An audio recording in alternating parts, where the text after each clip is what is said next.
Hey everybody,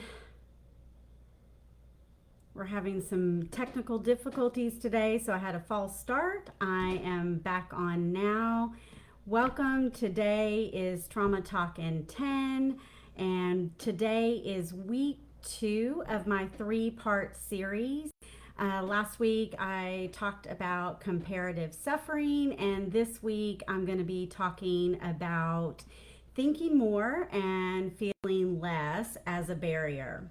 So, welcome. If you're watching live or catching the replay, please comment below to let me know you were here or if you have any questions. My name is Bonnie Barclay, and I am a therapist in Knoxville, Tennessee, and owner of Creekside Counseling and Wellness. So today I would like for you to grab a piece of paper or something to write with, at least for the initial exercise, and then also for any takeaways that you might have from today. Also, be sure every week when I do a particular topic, I usually try to add posts that are specific to the topic I'm covering that week. So be sure to check in with the Creekside Facebook page to get some more information.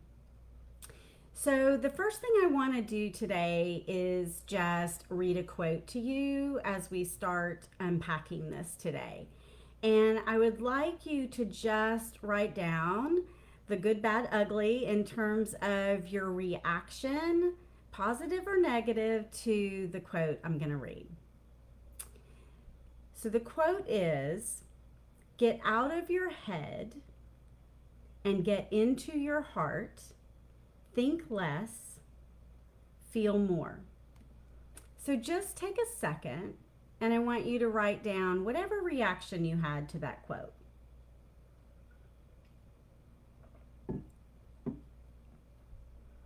So connecting with that, what came up for you? Does it feel like that is soft? Maybe not productive enough? Scary or threatening? Impossible? Freeing? Comforting? So culturally, we value thinking over feeling. Thinking can feel productive. Feeling can feel inconvenient, a distraction from the real work of life and living. Culturally, we tend to view feelings as a sign of weakness, even socially risky, while thinking it's socially expected and acceptable. Thinking gives you a sense of purpose, direction, maybe even a sense of control. Whereas feelings can overwhelm and don't really tell you what to do with them. So thinking can then become a way that we try to keep ourselves safe, out of overwhelm, in a place of at least perceived control. We can convince ourselves that if we just think long enough or hard enough, we'll know what to do or even prevent something bad from happening. Thinking is our best insurance to fight off the fear of the unknown, an attempt to create certainty. That's what we tell ourselves anyway. But our brain does not always give us the best information. It's not thinking that helps you get through tough things or hard times. It is feeling. Overthinking can come in two main forms: ruminating about the past and worrying about the future. It's different than problem solving. Problem solving involves thinking about a solution. Overthinking involves dwelling on the problem. Overthinking is also different than self-reflection. Healthy self-reflection is about looking at the past and learning something about yourself or gaining a new perspective about a situation. It is purposeful. Overthinking involves dwelling on how bad you feel and thinking about all the things you have no control over. It won't help you develop new insight, and it will not bring you the certainty and control you are seeking. Listen, there are many times in my own life that I would much prefer to think or feel, especially new situations or hard situations. If you're not used to feeling your feelings, it may be hard to identify what it is you feel because you may not have a well developed vocabulary for the variety of emotions and body sensations that go along with them, how those feelings show up in your body. As a trauma survivor, it was probably not even safe to feel. And if you did, you may have felt overwhelmed or alone in your suffering. But it's worth taking the time to pay attention to the subtleties of your feelings and the body sensations. It's worth it because your body is a source of wisdom different from your thinking mind. Thoughts are not facts, but we often convince ourselves that they are. Even the negative beliefs we hold about ourselves. Past or recent events can overwhelm our brain's adaptive information processing system, preventing it from making the helpful connections it needs to make to take you to adaptive resolution when you have experienced something distressing or overwhelming. So instead, it is stored in the brain as you experienced it, including what you saw, what you experienced both emotionally and physically at the time. The thoughts and images are also stored as you experience them, all the unprocessed information. So then what happens is that current experiences hit up against the unprocessed experience, flooding the system in the present all over again. Reactivity, overwhelm, and even confusion can occur. So many have no idea when the past is present, when it's fueling the present problem. Trying to think through these experiences only adds to the overwhelm because in this type of nervous system activation, our thinking brain goes offline. We have literally flipped our lid. For survivors, what this does is it can add to their fear of feeling and a sense of damage, brokenness, and feeling alone and misunderstood and confused again in their suffering.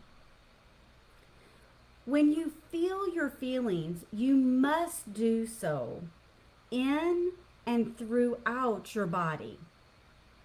So I was initially trained and spent a lot of my time as a therapist, as a talk therapist. But it fell short in terms of trauma treatment. It focused more on recruiting the cognitive capacities of the mind, and there is work to be done first. The memories etched into our emotional brains are not reversible simply through insight and understanding those cognitive capacities. Trauma recovery necessitates a bidirectional communication between body and mind that was largely ignored in our Western science.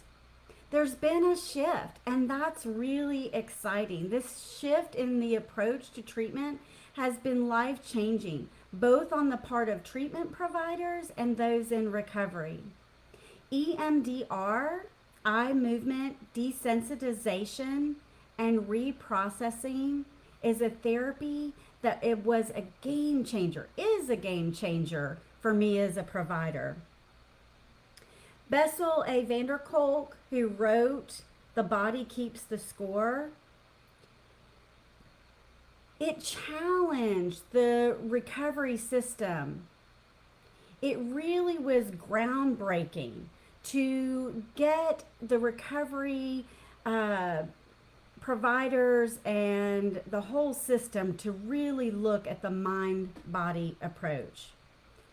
So, what he looks at are some key things for providers and survivors in recovery to work on in order to establish this mind body connection to move towards healing. So, the first one, finding a way to become calm and focused. If we have flipped our lid and we can't get our thinking brain online, it's not going to work.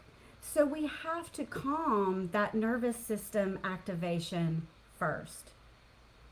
Then we have to learn to maintain that calm in response to images, thoughts, sounds, or physical sensations that remind you of the past, of that distressing event, when that past becomes present and something's hitting up against that unprocessed memory. Number 3, finding a way to be fully alive in the present and engaged with the people around you in the present moment. That ability to be mindfully aware and present right now. And stay that way without getting pulled into the past. Number 4, not having to keep secrets from yourself, including secrets about the ways that you have managed to survive. It's really connecting with your full story. Really understanding the different parts of you and what occurred and how you survived in your story. Befriending the story, befriending the mind, and befriending the body. So to wrap up this series, next week we're going to talk about the barrier of coping to eliminate feelings as the third barrier. That is not, I'll give you a sneak peek, that is not what coping skills are designed to do. So we are going to unpack that, which I think is a really good one to follow, of thinking more, feeling less, and that we really need to feel to heal. And so what are coping skills for if they're not to eliminate feelings? So I hope you will tune in next week, next Tuesday, for the Trauma Talk at 3:30 Eastern Standard Time. And thanks again for checking in. Hope you have a great rest of your day and week. Talk to you soon. Bye.